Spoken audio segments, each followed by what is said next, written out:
దేవాలయాలు ప్రభుత్వం కింద ఉంటే బావుంటుందా? లేదా మఠం ఇంకా పీఠాధిపతుల కింద ఉంటే మన దేవాలయాలు బావుంటాయి అంటారన్న?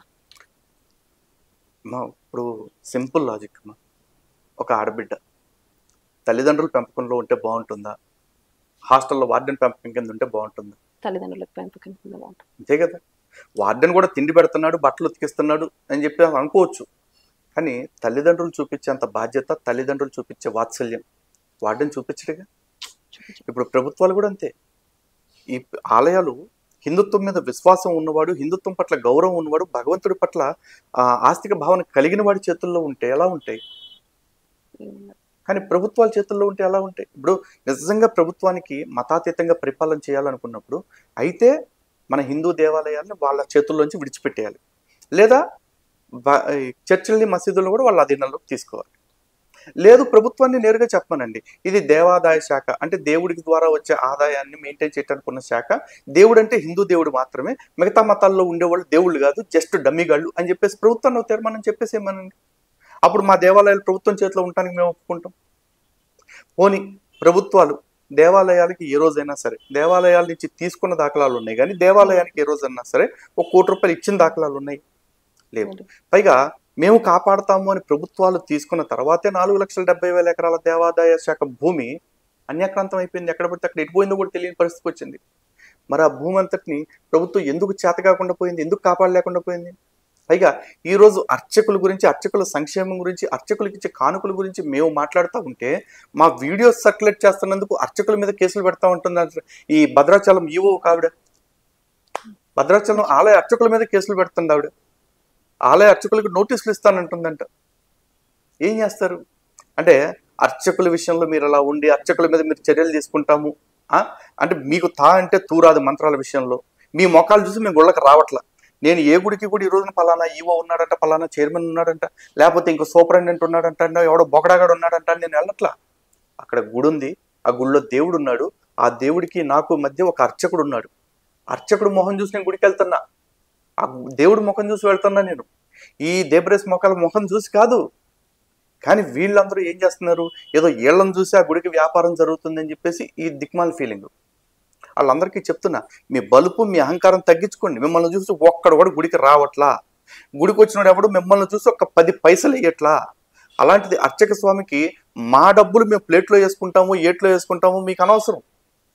మీకు అజమాయిషి చూపించాలనుకుంటే మీ అధికారుల మీద చూపించుకోండి, లేకపోతే మీరు ఎవరికైతే ఊడిగం చేస్తున్నారో ఆ నాయకులకు చూపించుకోండి. మా ఆలయం జోలికి, మా అర్చకుల జోలికి వచ్చి మా హిందువుల మనోభావాలు దెబ్బతీస్తానంటే మాత్రం ఒక్కొక్కడికి ఎలా బుద్ధి చెప్పాలో అలా చెప్తాం. లేదు, నిజంగా మీకు చిత్తశుద్ధి ఉంటే మీరు ఇప్పుడు అర్చకుల మీద ఏ విధంగా అయితే పెత్తనం చేస్తున్నారో అలాగే చర్చిల మీద, మసీదుల మీద కూడా పెత్తనం చేస్తూ, ఎలాగో పాస్టర్లకి, ఇమాములకి, మోజాన్లకి కూడా జీతాలు ఇస్తున్నారు కదా, ఆ ఇచ్చే క్రమంలోనే బోర్డులు పెట్టండి చర్చిల్లో కూడా. ఇక్కడ ఇలాగ జీతాలు మేము కొడుతున్నాము బాబు, ఏదైనా డబ్బులు ఉంటే కానుకలు పెట్టులో అయ్యని మేము వచ్చి పట్టుకుపోతాము, నెల తిరిగేపాటికి ఇలా కూడా జీతాలు ఇస్తాం, రిజిస్ట్రీలో సంతకం పెట్టుకుని అని చెప్పేసి చెప్పండి. అలా కాకుండా వాడి దశంభాగాలు వాడికి తీసుకోవచ్చు, వీడి జకాతులు తీసుకోవచ్చు, పైగా గవర్నమెంట్ నుంచి మన పన్నుల్లో నుంచి వాడికి బోనస్లు, టిప్స్ ఇస్తారు. మళ్ళీ హిందూ దేవాలయాల్లోకి వచ్చేపాటికి అర్చకుల్ని మాత్రం బానిసలుగా చూస్తారు. చేతులు కానీ మేకులు కొట్టు కూర్చొని అనుకున్నారా హిందువులు? ఏదో ఒకరోజు తిరగబడే రోజు వస్తే ఆ రోజు ఒక్కొక్కడు తోక ముడుచుకుని పోవాల్సిన పరిస్థితి వస్తుంది. అయితే డిస్క్రిమినేషన్లో ఎక్కువ మంది గతంలో చాలా మంది మతం మారారు, ఇప్పటికీ కూడా మతం మారుతున్నారు. అసలు నిజమేనా? అదే, డిస్క్రిమినేషన్ కారణంగా నిజంగా మతం మారటమే జరుగుతూ ఉండుంటే, అంటే డిస్క్రిమినేషన్ జరగలేదని నేను అనట్లేదు. ఇక్కడ డిస్క్రిమినేషన్ ని బూచిగా చూపిస్తూ క్రైస్తవ మత మార్పిడి ఎక్కువ చేసింది.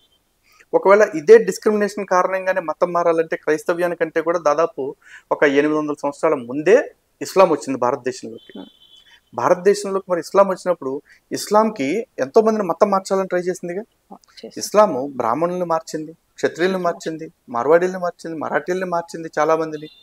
మరి ఈ ఎస్సీ ఎస్టీలుగా చెప్పబడుతున్నా, లేకపోతే అంటరాని వారుగా నాడు పిలువబడ్డ వాళ్ళని ఆ రోజున ఇస్లాం ఎందుకు మతం మార్చలే, ఇస్లాంలోకి ఎందుకు తీసుకోలే? సో డిస్క్రిమినేషన్ కారణంగా మతం మారారనేది అబద్ధం.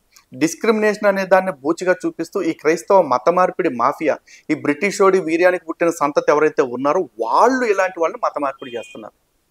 అయితే హిందువులకు ఎందుకు అంత డిస్క్రిమినేషన్ ఉంది అని అంటున్నారు ఇప్పుడు? ఒకటన్నమాట, ఎందుకు ఉంది అనే దానికి ఎవరి దగ్గర సమాధానం ఉండదు. ఎందుకంటే నేను కంపెనీ పెట్టా, నా కంపెనీకి ఒక సెట్ ఆఫ్ రూల్స్ పెట్టా. నేను నా కంపెనీకి రూల్స్ ఉన్నాయి కదా అని చెప్పేసి నేను ఎక్కడో బతుకుతానికి వెళ్ళా అమెరికాలో, ఇక్కడ ఒక మేనేజ్మెంట్ ఎవరికో అప్పచెప్పి. కానీ ఇక్కడ మేనేజర్కి కొమ్ములు వచ్చినాయి, మొత్తం నా చేతిలో పెట్టి వెళ్ళాడు కదా అని చెప్పేసి. నేను పెట్టిన రూల్స్లో కొన్నివి నా దృష్టికి రానివ్వకుండా వాడు అజమాయిషీ చేయటం మొదలుపెట్టి వాళ్ళ మీద కొంచెం దబాయింపులాగా చేస్తున్నాడు. ఇప్పుడు తప్పు నాది అవుతుందా, చేసేవాడిది అవుతుందా, కంపెనీది అవుతుందా? చేసేవాడిది అవుతుందిగా. ఒక వైద్య వృత్తి ఉంది, చాలా గొప్ప వృత్తి, ఎంతో కష్టపడి చదివితే కానీ డాక్టర్ ఎవరు. మరి అంత కష్టపడి చదివిన డాక్టర్లు ఈరోజు ఆపరేషన్ పేరుతో కిడ్నీలు కొట్టేస్తున్నారు, అవయవాలు కొట్టేస్తున్నారు, లేకపోతే చంపేసి అవయవాలు వ్యాపారం చేస్తున్న వాళ్ళు కొంతమంది ఉన్నారు. ఇప్పుడు వైద్య శాస్త్రాన్ని తప్పందామా, ఆ డాక్టర్స్ కొంతమంది తప్పందామా? కొంతమంది డాక్టర్స్దే తప్పు కదా. అలాగే సనాతన ధర్మంలో ఎక్కడైనా సరే ఇదిగో వీళ్ళని ఇలా చేయండి, వీళ్ళని అని చేయండి, వీళ్ళని ఇట్లా తొక్కేయండి, వీళ్ళని గుళ్ళోకి రానివ్వకండి, వీళ్ళని వేదం చదవనివ్వకండి అని చెప్పి వేదంలో కానీ ఉపనిషత్తుల్లో కానీ ఇతిహాసాల్లో కానీ ఎక్కడైనా చెప్పారా? ఎక్కడ చెప్పలేదు కదా. అయినా సమాజంలో వచ్చింది అంటే ఏ వ్యక్తి యొక్క అవసరం కోసం వచ్చిందో, ఏ వ్యక్తి యొక్క అహంకారం వల్ల వచ్చిందో మనకు తెలియదు. అటువంటి అహంకారపూరితమైన వ్యక్తుల యొక్క వ్యక్తిత్వాన్ని, వాళ్ళ వ్యవహారాన్ని ఈరోజు మనం సమర్థిస్తున్నామా, ఖండిస్తున్నామా? ఖండిస్తున్నాం. ఎందుకు ఖండిస్తున్నాం? ఎందుకంటే తప్పు ఎవడు చేసినా తప్పే. తమ్ముడు తనవాడైనా ధర్మం చెప్పాలనేదే సనాతన ధర్మం కదా. కాబట్టి దాన్ని ఇప్పుడు మనం ఏమైనా సమర్థిస్తుంటే ఫీల్ అవ్వాలి వాళ్ళు. మనం ఇప్పుడు తప్పన్నాం, అప్పుడు జరిగింది తప్పే అంటున్నాం, ఇక ముందు ఎప్పుడైనా జరిగినా కూడా దాన్ని తప్పే అంటున్నాం. మరి ఇంకా సనాతన ధర్మంలో డిస్క్రిమినేషన్కి తావేది? కొంతమంది స్వార్థపరుల వల్ల వచ్చింది. కేవలం దేవాలయాల్లో ఆ పూజారులకు మాత్రమే అర్హత ఉంటుందా, లేదా వేరే వాళ్ళకు కూడా రిజర్వేషన్ ఉండవచ్చా? అలా ఆలయంలోకి వచ్చేపట్టి ఖచ్చితంగా అర్చక వ్యవస్థ ఎవరైతే ఇప్పుడు నడుపుతున్నారో వాళ్ళే ఉండాలి. ఎందుకంటే చాలామంది అడుగుతారు, మా కులపోళ్ళు చేయకూడదా అని చెప్పేసి. ఈరోజు నేను ఒక శూద్రుడిని, నాకు ఆలయంలోకి వెళ్ళాలన్న కోరిక నాకు లేదు అర్చకుడిగా. కారణం ఏంటి అంటే అర్చకత్వం అనేది అది ఆషమాషిగా ఏదో అంటే ఎట్లా చెప్తారు, ఒక తండ్రి నుంచి కొడుక్కి, కొడుకు నుంచి కొడుక్కి వారసత్వంగా వచ్చేది కాదు. ఎంతో కఠోర శ్రమతోటి, సాధనతోటి చేసేది. అర్చకత్వం చేయాలి అనుకుంటే నియమనిష్టలు ఉండాలి. పాస్టర్ అవ్వాలంటే ఎవడైనా అవ్వచ్చు. 10th తప్పినోడు కూడా సంఖలో సంచి చేసుకుని నల్లట్లు పుస్తకం పట్టుకున్న సైకిల్ దొరికితే ఎట్టబడితే అట్ట తిరిగేసి సూత్రం అంటూ తిరగవచ్చు. కానీ సనాతన ధర్మంలో అర్చకత్వం చేయాలంటే అలా కుదరదు. ఖచ్చితంగా వైదిక విద్యను అభ్యసించాలి. వైదిక విద్యతో పాటు నియమనిష్టలు అనేవి మనకు ఖచ్చితంగా ఉంటాయి. అంటే బ్రహ్మ ముహూర్తంలో లేవటం కావచ్చు, చక్కగా శుభ్రత, మడి స్నానం కావచ్చు, లేకపోతే నైవేద్యం వండేటప్పుడు పాటించే విధి విధానాలు కావచ్చు. ఎందుకంటే మనకి ఇక్కడికి వచ్చేపటికి గుళ్ళో సేమ్ ఒక చిన్న ఎంగిల్ రొట్టె ముక్క లేకపోతే ఇంత ద్రాక్షరసం ఇచ్చి పంపించేసేది కాదు. మన ప్రసాదాల వెనకాల కూడా బోల్డ్ ఆంతర్యం ఉంది. అలాగే ఏది పడితే అది పట్టుకుని నల్లట్ల పుస్తకం తిరిగేసి చదివేసేది కాదు. మనకి వైదిక విద్యను అభ్యసిస్తే వీళ్ళు ఏం చెప్తారు మనకి, ఇప్పుడు మీరు సింపుల్గా చెప్తానమ్మా, ఒక పాస్టర్ అవ్వాలంటే పాస్టర్ ప్రార్థన ఒకేలా కొట్టి, ఆయన ప్రభు వీళ్ళందరూ కూడా తొందరగా నీ గురించి సత్యం తెలుసుకునేలాగా చూడు, ఈ లోకం అంతా కూడా క్రీస్తు రాజ్యంలో మారేలాగా చూడు తండ్రి అంటాడు. ముస్లింని అడిగితే ఈ లోకం అంతా కూడా అల్లా రాజ్యంగా మార్చేలా చూడు అంటాడు. హిందువుని అడిగితే దీన్ని శివుడు రాజ్యంగాను, విష్ణు రాజ్యంగాను, బ్రహ్మ రాజ్యంగాను లేకపోతే ఇంకోట్లాగా మార్చమని అండు. అందరూ బాగుండేలా చూడు తండ్రి, లోకా సమస్త సుఖినో భవంతు, ఇది మాత్రమే కోరుకుంటాడు. అండ్ కోరుకునేది కూడా కాలే వర్షతు పర్జన్య పృథివీ సస్యశాలిని దేశోయ క్షోభరైతే బ్రాహ్మణ సంతు నిర్భయ అని చెప్తారంటే సకాలంలో మేఘాలు వర్షించాలి, భూమి అంతా సస్యశ్యామలంగా ఉండాలి, ఎవరు ఎటువంటి క్షోభలు ఇబ్బందులు లేకుండా, భయాలు లేకుండా సంతోషంగా బ్రతకాలి. ఈ దేశంలో గోవులు, బ్రాహ్మణులు, అంటే బ్రాహ్మణులు అనగా చాలా మంది కులం అనుకుంటారు, బ్రాహ్మణులు అంటే జ్ఞానం ఉన్నవాళ్ళు, గోవులు జ్ఞానం ఉన్నవాళ్ళు బాగుండాలి. గోవులండి ఎందుకు చెప్పారు వాళ్ళని అంటే గోవు శాంత స్వభావం కలిగింది. అంటే ఎవరైతే శాంత స్వభావం కలిగి ఉంటారో వాళ్ళు, జ్ఞానం కలిగి ఉండే వాళ్ళు ఎవరైతే ఉన్నారో వాళ్ళు, వీళ్ళందరూ బాగుంటే ఆటోమేటిక్గా సమాజం అంతా బాగుంటుంది. ఎవడైతే జ్ఞానాన్ని దుర్వినియోగం చేస్తాడో వాడి వల్ల ఎప్పుడైనా విపత్తులు లేకపోతే విధ్వంసాలు జరుగుతాయి. ఎప్పుడైతే మంచివాడు ఎదురు తిరుగుతాడో, ఎందుకంటే మనకు ఉంది కదా, అలుగుటయ్యే ఎరుంగని అజాత శత్రువి అలిగిన నాడు సాగరంబు లేకము అని చెప్పేసి. అలాంటి మంచి వాళ్ళకి కోపం వచ్చిన రోజున ఈ సమాజం, ఈ ప్రపంచం మొత్తం కూడా కష్టాల పాలవుతుంది. కాబట్టి వాళ్ళిద్దరూ సంతోషంగా ఉండేలా చూడు. ఇదే బ్రాహ్మణుడు కోరుకునేది గుళ్ళో, మిగతా మతాల వాళ్ళకిలాగా లేదు. మరి ఇలా కోరుకునే వాడికి వృత్తిని నేను కూడా వెళ్ళి నాకు కూడా కావాలని అడుగుతాను. నాకు కావాలి అని అనుకున్నప్పుడు నాకు పొద్దున్నే లేచే అలవాట్లేదు, నేను నాన్ వెజ్ అలవాటు మానుకోలేను. లేకపోతే నాకు గట్టిగా ఒక పాస్టర్ని నేను సింపుల్గా ఛాలెంజ్ చేస్తానమ్మా, బాచిపెట్లు వేసుకుని ఒక 10 గంటలు కూర్చోమని చెప్పండి, కూర్చుంటాడా? కూర్చుంటే లెగుతాడా? కానీ యజ్ఞం చేయించేటప్పుడు అలా కూర్చున్న వాళ్ళు అలాగే కూర్చుంటారు. యజ్ఞం కానీ హోమం కానీ చేయించేటప్పుడు అదొక కఠోర శ్రమ, దీక్షత వస్తుంది. పైగా వాళ్ళు త్రిసంధ్యాలు ఆచరిస్తారు. ఉదయం, మధ్యాహ్నం, సాయంత్రం కూడా సంధ్యావందనం చేసుకుంటూ ఉంటారు, అగ్నికార్యం చేసుకుంటూ ఉంటారు. ఎన్నో నియమాలు ఉంటాయి. ఎక్కడలాగా వారం రోజులు పాపం చేసి వారాంతంలో పాప ప్రక్షాళన అంటూ కొబ్బరి నూనె రాసుకునే వ్యవహారం కాదు కదా. హిందూ దేవతలను అలాగే ఇంకొక మాట కూడా, అర్చకత్వం అనేది ఇది వైదిక ఆలయాల పరంపరలో నేను చెప్పాను. అలాగే గ్రామ దేవతల ఆలయాలు కొన్ని ఉన్నాయి. అవును. అక్కడ ఏ కులానికి ఆచారం ప్రకారం ఆ కులం వాళ్ళే అర్చకత్వం చేస్తారు. అవును. ఇప్పుడు కొన్ని కులాలు చాకలి కులం వాళ్ళు అర్చకులుగా ఉన్నవారిని, బైండ్ల కులాల వాళ్ళు ఉన్నారు, గౌడ్లు చేసేవాళ్ళు ఉన్నారు, అలాగే యాదవులు అర్చకత్వం చేసే ఆలయాలు కొన్ని ఉన్నాయి, కుమ్మరులు అర్చకత్వం చేసే ఆలయాలు ఉన్నాయి, ఎన్నో ఉన్నాయి. మాలదాసరులు, మాదిగ దాసరులు, ఎంతమంది వీళ్ళంతా చేసేది అర్చకత్వం కదా. కాదు వీళ్ళు ఏమంటారంటే వేదం నేర్చుకుంటేనే అని చెప్పేసి అంటారు. వేదం నేర్చుకుంటేనే అనే కాడే ఇక్కడ ప్రాబ్లం వస్తుందమ్మా చాలా మందికి.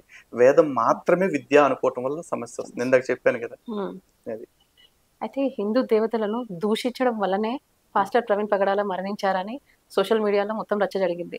అది నిజమే? దానిపై మీ అభిప్రాయం ఏందన్న? అసలు ఏ హిందూ అలా చెప్పడం. అలాగే ఇంకొంతమంది పాస్టర్లు చనిపోతే కూడా వీళ్ళు చివరికి జగన్మోహన్ రెడ్డి కూడా వార్నింగ్ ఇచ్చాడు. ఆ డేవిడ్ కరుణాకర్, జగన్ కూడా ఈ మధ్య పద్దాక తిరుపతి వెళ్తున్నాడు, జగన్ కూడా యెహోవా ఉగ్రతకు గురై ఎప్పటికప్పుడు పోతాడు అట్టాగే అని చెప్పేసి. మరి అది జరుగుద్దో లేదో వాళ్ళు చెప్పుకోవాలి, వాళ్ళ యెహోవా ప్రకారం చూసుకుంటే. హిందువుగా మేము చెప్పేది ఏంటంటే, మా దేవుణ్ణి దూషించినంత మాత్రం చేత వాడిని చంపేస్తాడు మేము అనట్ల. ఎందుకంటే శ్రీకృష్ణుడిని శిశుపాలుడు ఎన్నో బూతులు తిట్టాడు. కానీ శ్రీకృష్ణుడు 100 తప్పులకు ఛాన్స్ ఇచ్చిన తర్వాత ఆ 100 తప్పులు పూర్తయ్యేదాకా వెయిట్ చేశాడు. 100వ తప్పు పూర్తయిన తర్వాతే శిశుపాలుని చంపాడు తప్ప నన్నే తిడతావా అని చెప్పేసి ఒక దెబ్బ కేసేలా. ఎందుకు? హిందూ దేవుళ్ళు కర్మానుసారమే నడుస్తారు. విధి ఎలా జరగాల్సి ఉందో అలా జరగటానికే ప్రయారిటీ ఇస్తారు. ఊరికే చంపటానికి అయితే కనుక రావణాసురుడు నరుల చేతిలో వానరుల చేతిలో చావాలని కోరుకున్నాడు. రాముడు పుట్టంగానే నాన్న నేను వెళ్ళొస్తానని చెప్పేసి రావణాసురుడి దగ్గరికి వెళ్ళి ఒక దెబ్బతో బాణం వేసి చంపేయచ్చు. కానీ ఒక కార్యం జరగాలి, సీతాపహరణం జరగాలి అంటే ఏదైనా కార్యకారణ సిద్ధాంతం అంటారు కదా, ఆ సిద్ధాంతం ఆధారంగానే సనాతన ధర్మంలో ఏది జరిగినా ఉంటుంది. ఊరికే దేవుడు నాకు కోపం వచ్చింది కాబట్టి నేను చంపేస్తాను. సింపుల్. చాలా మంది పురాణాలు చదివి కూడా వక్ర భాషలు చెప్తూ ఉంటారు పాస్టర్లు. వాళ్ళందరూ అర్థం చేసుకోవాల్సింది ఒకటే, నిజంగా భగవంతుడే చంపాలి అనుకుంటే ఒక అవతారం తీసుకోవటము, లేకపోతే ఒక ఆయుధం పట్టుకోవటం, ఒక సమయం కోసం ఎదురు చూడటం, ఇదంతా జరగాల. ఇంత సృష్టిని సంకల్పం మాత్రం చేసిన పరమాత్ముడు ఒక రాక్షసుని చంపాలంటే సావు అంటే అయిపోద్ది కదా. చావు అని కూడా అనక్కర్లా, సంకల్పం చేసుకుంటే వాడు చచ్చిపోతాడుగా. కానీ భూమి మీదకి మనిషిలాగా వచ్చి దశావతారాలు తీసుకుని ఆ తర్వాత రాక్షస సంహారం చేసి ఎందుకు వెళ్ళారు? ఎందుకంటే భగవంతుడు భక్తులకి అంటే ముఖ్యంగా మనుషులకి నా ఉనికి ఇదిగో ఉంది అని ఒక సత్యాన్ని ప్రకటించడానికి అనేక సార్లు రావటం జరిగింది. అలాగే వచ్చిన ప్రతిసారి కొన్ని విలువల్ని నేర్పారు. ఉదాహరణకి రాముడిగా వచ్చినప్పుడు చూసుకుంటే మనిషి ఏ విధంగా జీవించాలి, ఎటువంటి పరిస్థితుల్లోనూ ఎన్ని కష్టాలు వచ్చినా మనిషి అధర్మాన్ని ఆశ్రయించకుండా ఎలా బ్రతకొచ్చు, ఇట్లాంటి విలువలన్నీ నేర్పారు. అదే విలువల్ని శ్రీకృష్ణ అవతారంలో వచ్చి ఆయన ఆచరించడం కాకుండా పక్కనే ఉన్న పాండవులతోటి ఆచరింప చేయించారు కదా. సో ప్రతి అవతారానికి ఒక లక్ష్యం ఉంది, ఒక పరమార్థం ఉంది. తుచ్చమైన ఒక పాస్టర్ కోసం వాడిని నన్ను తిట్టోగట్టి నేను చంపేస్తాను అన్న చేస్తారని నేను అనుకోవట్లా. వాడు తప్పదాగి కుక్క సాల్సి వస్తే మనం ఏం చేస్తామండి దానికి?